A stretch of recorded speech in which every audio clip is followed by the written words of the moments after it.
probably Jim or Kevin. We'll let everybody wander over here, and I'll give everybody a. Oh, sorry. One of the things the Union Pacific is known for is safety policies and procedures, and there's always an effort to improve. You know, the culture in the old railroad days, Tom, Jim,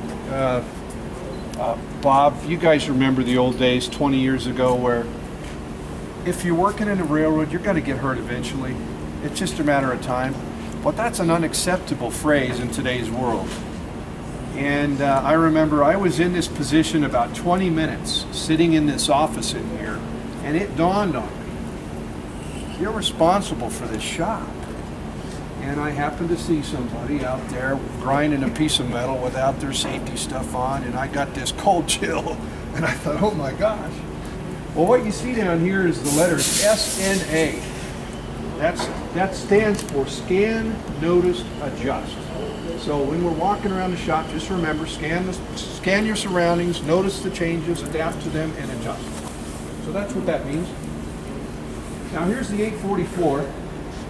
I have heard the very few men that have the honor to run this locomotive since it was used in this service starting in November of 1960. It's the finest locomotive ever. And I have to say that I would agree with that. Steve Lee, I need to be straight with. Yeah, that's right. It's a tremendous locomotive. People talk about the 800 class. Bill Cratville wrote that wonderful book. There's stories, the old timers talk about the 800s. Running 100 miles an hour, getting trains on schedule when they were late. This locomotive here, we've got a new jacket on it. The jacket that was installed here back in 2004 is starting to come apart. There was a little bit of a rush. The project was kind of going on a little bit, so there was a real mad effort to get the machine together. So part of what we're doing, time permitting, is we're going back and we're just correcting just things that happen with any piece of machine that operates over time. We've got the jacket off of the cylinder, the valve casting up here, going through all the lubricator lines.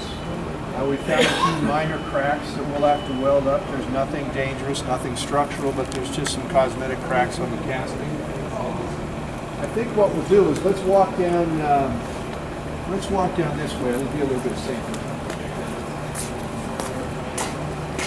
We've got the front door off,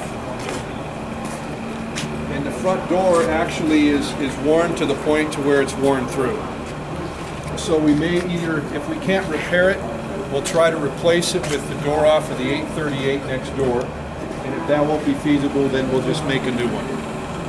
And that's kind of my philosophy. I love old machinery, but there comes a time when you just got to replace the parts. You're talking about the door on the smoke box? Yes, the smoke box front. Where is that? Even on an oil burner, it encounters a lot of erosion from the combustion gases, and we do sand the flues occasionally. And like all metal, you know, especially in the high heat environment of a boiler and a smoke box, a firebox and a smoke box, you know, that's not a conducive environment to steel, and it erodes away quite rapidly. I'll let folks get their pictures over there.